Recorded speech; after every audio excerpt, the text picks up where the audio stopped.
kalian meninggalkan peti lumut. Tapi bukankah itu jalan semata marwah dan harta kerajaan? Di mataku, peti lumut memang pantas jangkit penyakit itu. Agar sifat sombongnya tidak menggunung, agar kebaikannya yang sebatas pura-pura terbongkar oleh khalayak yang telah menjadi korban tipu dayanya. Maksud putih? Saya lah yang mengajak peti lumut pergi ke sebuah desa yang penuh dengan kemiskinan. Bukan hanya kemiskinan, Datuk, tapi semua masyarakat di sana mengidap penyakit cacar. Dan dengan bodohnya, dia memeluk seorang anak yang mengidap penyakit itu. Dan kau tahu, Datuk, 3 hari setelah kejadian itu, dia pun tertular. Ya Tuhan. Sudah keluar! Kau orang yang garuk! Tak ada tingkah keji manusia yang tega menganiaya saudara selainnya. Benak kotor siapa yang merasuk hingga terbesiknya seperti itu, nak? Ya Tuhan, tak ubahnya binatang kau telah kehilangan anak putih tangan. Lupakah kau bahwa putih lumut masih sedarah dan sedaging denganmu? Bunda, Anda telah memutuskan semua tali kendali. Anda telah dua mata. Bunda, berimu maaf. Sama seperti memalingkan muka dari tingkah laku seorang bapak yang hendak menodai putri kandungnya sendiri. Tak ada jalan lain, Putih Tangan. Bunda perintahkan engkau untuk pergi jauh dari istana. Dan jangan sekali-kali engkau menginjakkan kaki ke istana sebelum ada kemauan Putih Lumut untuk menjemputmu dan membawamu pulang kembali. Agar pendengaranmu tak simpang siur dan agar pikiranmu tak ragu, saya tegaskan seperti tadi. Keluar dan pergi jauh-jauh dari istana. Mulai hari ini, putus sudah hubungan kekerabatan antara dirimu dengan semua penghuni istana. Kau harus tanggung sendiri hidupmu. Sesakit apapun derita yang kau rasakan, jangan pernah menghibah dan meminta pertolongan pada istana. Dan kau Bagindo, mulai hari ini purna sudah pengabdianmu sebagai ulu balang kerajaan. Kau manusia bebas. Jemputlah nasibmu bersama musim dan helaan nafas. Dan jika Bagindo hendak bertanggung jawab atas kesepakatan jahat yang telah kalian putuskan, itu sepenuhnya urusan kalian. Saya tidak akan ikut campur. Sultan. Pergilah salah dua.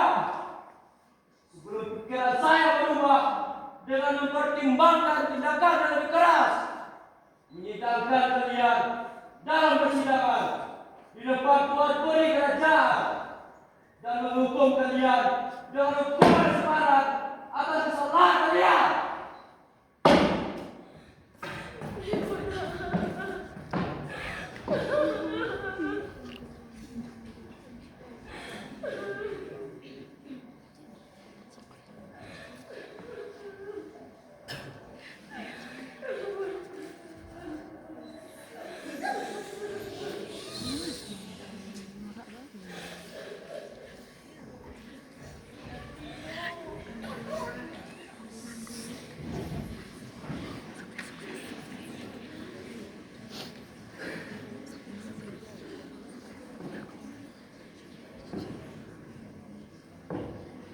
Saya selalu dijadikan tempat istirahat.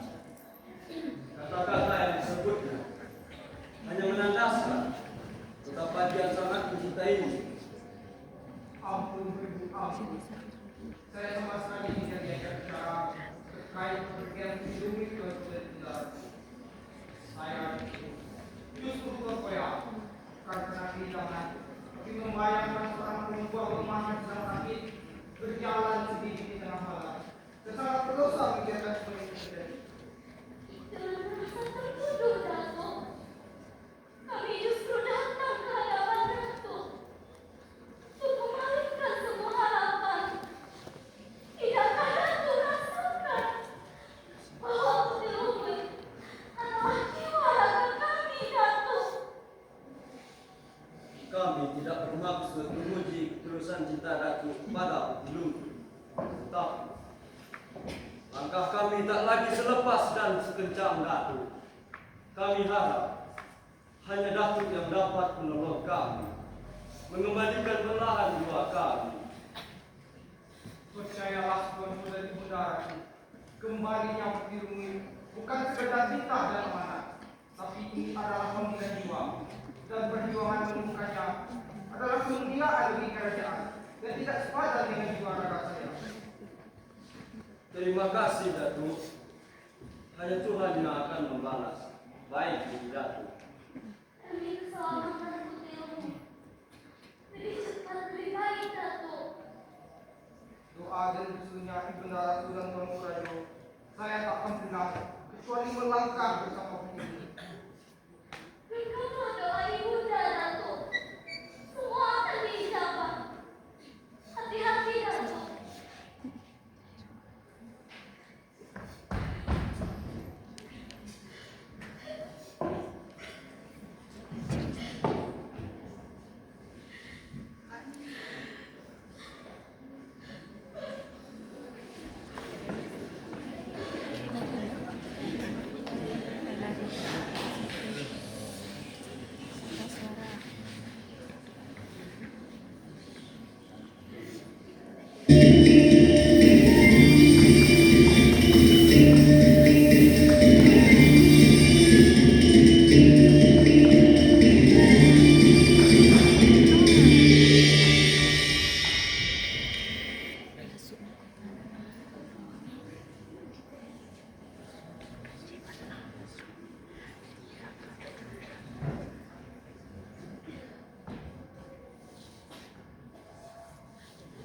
Dari mana Datuk dapat petunjuk sehingga bisa meledak sembunyian saya? Cina Surya dan Arahang selalu berpihak kepada kesucian Putri. Tapi dunia terlalu kotor untuk menjaga hati tak bersih, Datuk. Tidak untuk hati yang mengambil darinya dengan secukupnya, semembayangkan betapa dirinya ingin menghambakan dirinya.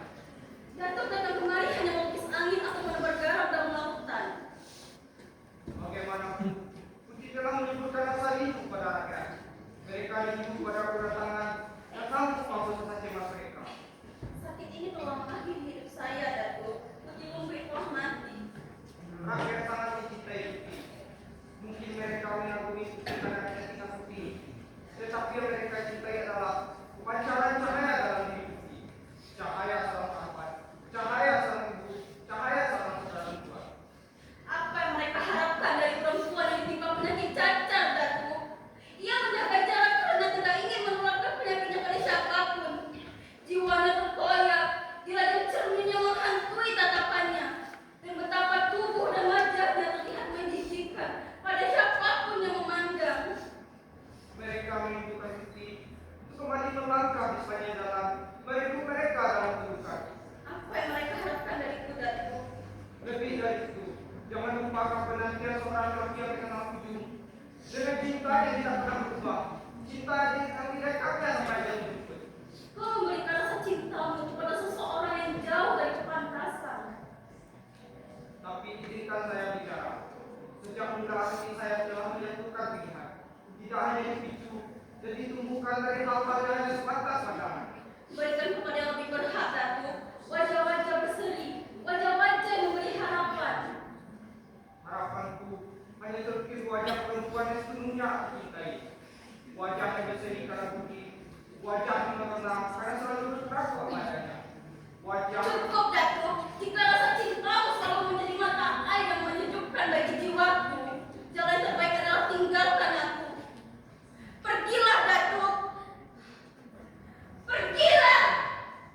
Untuk yang terakhir kalinya, pergilah, Datuk.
peristiwa, jalur prinsip. Ada yang lunak buah nanti, ada pula yang sekelas batu jadas. Maka jika kau ingin diperhitungkan, jadilah manusia luas dan selalu sekitar prinsip dan menjadi air yang bersetada batu. Atau haruskah kesusahan Anda bisa diraih dengan jalan modern, di mana kebenaran dan kejahatan harus diberikan? Yang pasti, jawaban jujur atas pertanyaan-pertanyaan menjadi bukti bahwa jiwamu masih sehat. Tapi jujur memang bisa